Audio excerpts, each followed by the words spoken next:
Bonjour à tous, j'espère que vous allez bien. Je suis ravie de vous retrouver dans ce nouveau tirage qui sera une guidance sentimentale pour le signe du Bélier. Donc, c'est un tirage qui va faire ressortir les énergies du moment qui vont entourer votre vie affective, votre vie émotionnelle. Vie émotionnelle, qu'est-ce que c'est? Ça peut être la vie amoureuse, la vie amicale, la vie familiale, la vie finalement avec les personnes avec qui vous allez partager des émotions, avec qui vous allez partager de l'affection. Donc moi, je vais dans un premier temps commencer par tirer toutes les cartes, je vais accélérer un petit peu la vidéo et je vous retrouve tout de suite après pour découvrir les messages. Alors, les béliers, au niveau des énergies qui sont sorties pour vous, on commence avec ce message de la carte du coq. Debout, un nouveau jour se lève, plein de promesses et la vie m'attend. Donc, cette carte, elle vous invite un petit peu à aller voir autre chose, à aller voir ce qui se passe ailleurs, à vous dire que finalement, chaque journée a une fin, chaque journée se termine et que la journée qui suit est un nouveau jour qui commence, dans lequel il peut se passer de nouvelles choses et durant lequel on n'est pas obligé de rester dans les mêmes énergies que la veille. Voilà, c'est une carte qui va vous inviter à avancer, c'est une carte qui va vous inviter à aller voir plus loin, à aller voir la suite et à vivre, pourquoi pas, pour certaines personnes.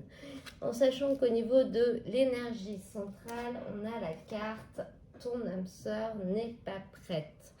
Donc cette carte, elle est à interpréter au sens large, c'est-à-dire que dans cette carte, on voit que vous êtes sur des énergies qui ne sont pas partagées. On n'a pas envie de la même chose que vous, on n'a pas envie de faire les mêmes choses que vous, on n'est pas sur la même longueur d'onde, on n'est pas au même niveau, on n'a pas envie d'avancer de la même manière. Si on regarde des énergies du passé, si on regarde les énergies du passé, de là d'où vous venez, on a une première carte qui vous dit d'arrêter de réfléchir. D'arrêter de tout analyser, d'arrêter de faire des plans sur la comète. Là, ce message, il me dit vraiment que vous analysez la situation et vous en tirez des déductions par rapport aux éléments que vous avez, mais finalement, vous anticipez presque des problèmes qui n'existent pas encore, parce qu'avec ça, on a cette carte du 9 de bâton. Donc on voit cette petite fille qui est assise sur un fauteuil et au-dessus de sa tête, elle a un gros lézard. Et en fait, cette carte qu'elle vous dit, c'est vous êtes tranquillement installé sur votre fauteuil en train de lire. Donc, continuez de lire parce que pour l'instant, le lézard, il est collé à la tapisserie, il ne bouge pas, il ne vous fera rien. Donc, pour l'instant, c'est un moment de détente et de repos qu'il faut faire. Il ne faut pas commencer à penser à des plans d'attaque pour combattre le lézard. Il faut juste penser à votre livre que vous êtes en train de lire et il faut l'apprécier. Et quand le moment sera venu de peut-être vous débarrasser de ce lézard, dans ce cas-là, vous aurez toutes les cartes en main, toutes les armes en main pour être capable de le faire. Mais ce n'est pas le moment encore. Donc pour l'instant, débranchez le mental et appréciez ce que vous avez au moment présent. Et si on regarde les énergies vers lesquelles vous allez, on a la carte du karma avec ce 10 de denier. Donc la carte du karma,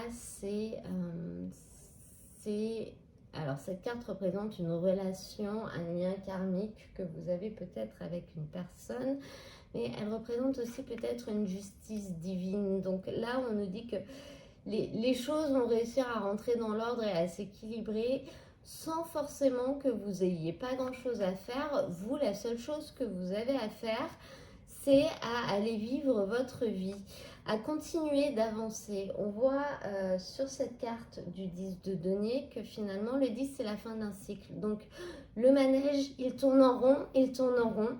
Et vous avez déjà fait un tour, 2 tours, 3 tours. Donc en fait vous avez fait le tour. Donc là on vous invite à sortir du manège, à sortir des sentiers battus et puis à aller voir un petit peu ce qui se passe ailleurs. sans vous soucier de rien, en débranchant un petit peu tout ce qui se passe dans votre tête, parce que le karma va se charger pour vous d'équilibrer les choses. Vous avez une relation karmique, donc vous avez une relation qui gardera forcément un équilibre, que ce soit une relation amoureuse, que ce soit avec un enfant qui vous fait des misères, que ce soit en amitié, ou que ce soit même de manière générale au niveau de votre vie émotionnelle. On vous dit d'arrêter de cogiter et finalement de faire des actions. Au lieu de réfléchir, d'agir, d'avancer et de faire ce que vous avez envie de faire. S'il y a des gens qui ne sont pas prêts à le faire avec vous, et bien lancez-vous, allez-y et vous verrez, vous arriverez à rebondir en fait et ça passera bien.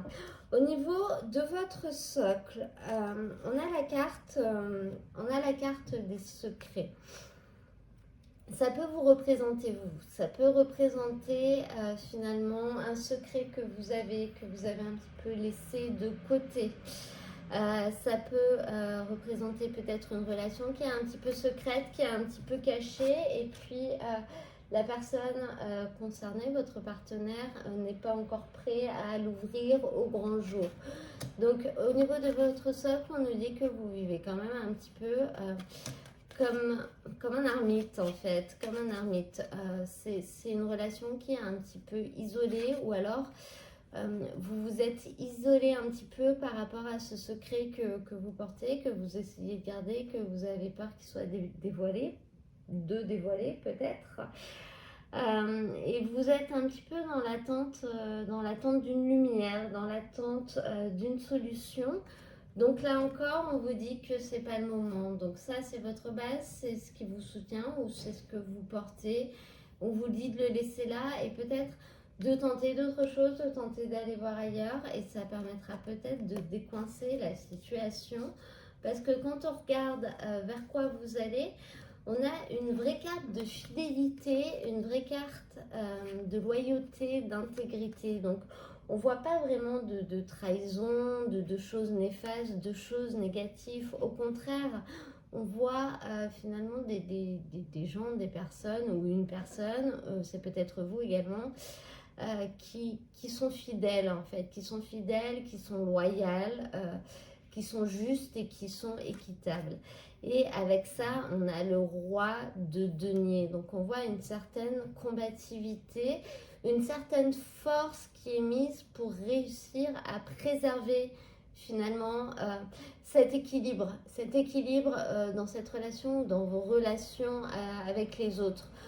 On sent un véritable effort et vous allez faire tout votre possible pour réussir à garder ça, pour réussir à garder cet équilibre que vous apporte finalement cette loyauté, même si c'est uniquement avec des sentiments amicaux en fait, hein, et que c'est pas forcément des sentiments amoureux. Voilà les béliers pour votre tirage.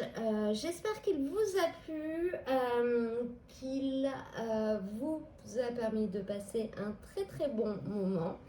N'hésitez pas à me laisser un petit j'aime, un petit commentaire ou à vous abonner si vous venez de découvrir ma chaîne.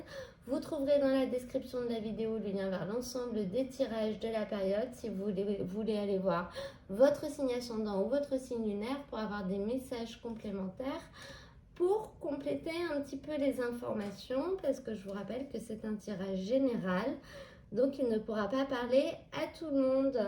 Je vous souhaite à tous un très très beau mois d'août, un très très bel été, et je vous dis à très bientôt pour un nouveau tirage.